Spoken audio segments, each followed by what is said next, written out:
Podcast ASN Duniawi bersama dua ASN Gen Z Kementerian Perhubungan. Yang pertama Krisna Sidema Bahari Putra dari Balai Teknik Perkeretaapian kelas 1 Semarang sebagai host dan Asra Asyuma dari Balai Teknik Perkeretaapian kelas 1 Surabaya sebagai narasumber. Yuk simak podcastnya. Assalamualaikum warahmatullahi wabarakatuh. Halo semuanya, selamat datang di podcast ASN Kekinian Tanpa Gangguan.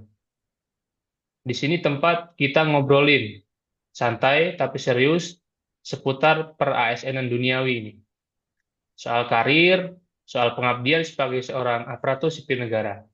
Di sini bersama saya, Krisna Sidma Bahari Putra, yang akan memandu podcast pada hari ini.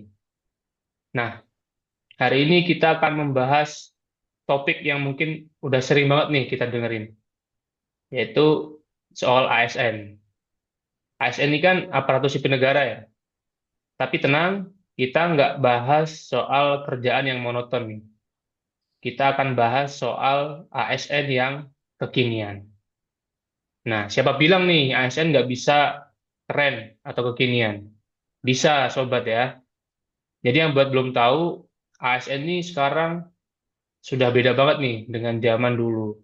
Pemerintah sudah mencanangkan transformasi digital, mulai dari pelayanan publik berbasis aplikasi, kemudian WFA nih, work from anywhere, kemudian eh, digitalisasi pada setiap pelayanan.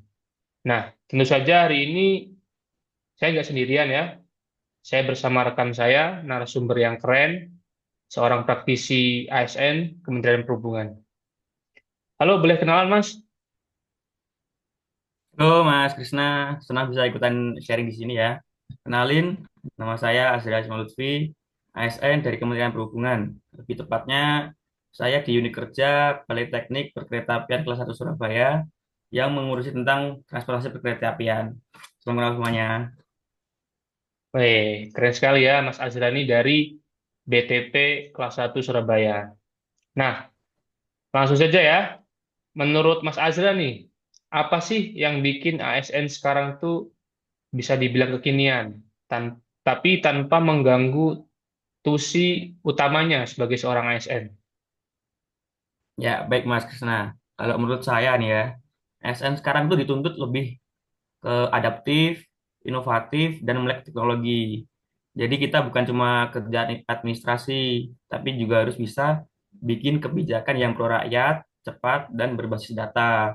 Dan yang penting itu kolaboratif, tetapi juga bisa menarik perhatian masyarakat tentang apa yang kita kerjain. Contohnya nih, misal nih, sekarang nih banyak masyarakat yang belum paham tentang perkeretaapian. Jadi dengan sosialisasi dengan pemanfaatan media digital ya Mas, contohnya Instagram atau YouTube, itu bisa menjadi media yang sangat berpengaruh di masyarakat nih. Sehingga Nah, eh, banyak masyarakat yang lebih paham lagi tentang perkeretaapian. Begitu Mas. wah, berarti misalnya kita mau sosialisasi tentang perlintasan sebidang, jangan menerobos perlintasan sebidang, itu bisa ya Mas ya di Instagram gitu-gitu ya Mas ya? Nah, ya betul Mas. Kalau di unit Eh, kerja saya sendiri ya, itu medsos itu bukan buat gaya-gayaan. Apalagi di balai saya itu ada Instagram yang selalu update tuh tentang perkeretaapian di Jawa Timur. Jadi itu lebih ke edukasi publik. Jadi ASN itu bisa jadi agen perubahan juga.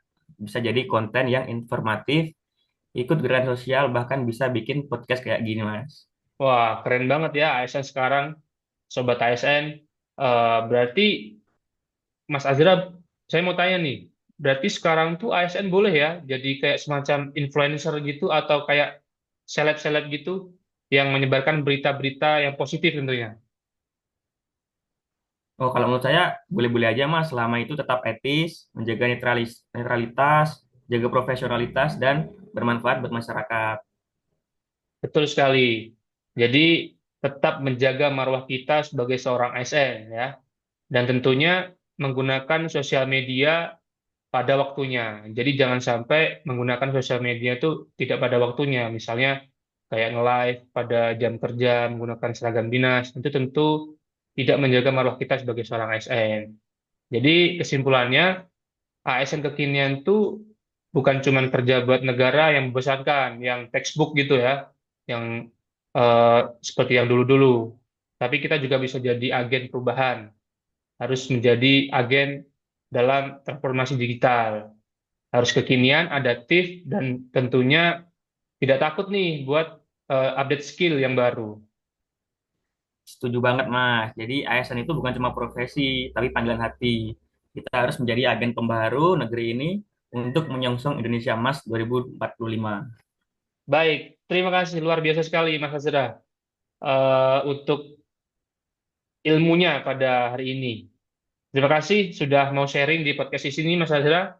Dan buat kalian yang ngedengerin podcast ini, semoga bisa memberikan pandangan yang lebih nih. Kalian yang ada pendapat silakan tinggalkan kolom komentar ya.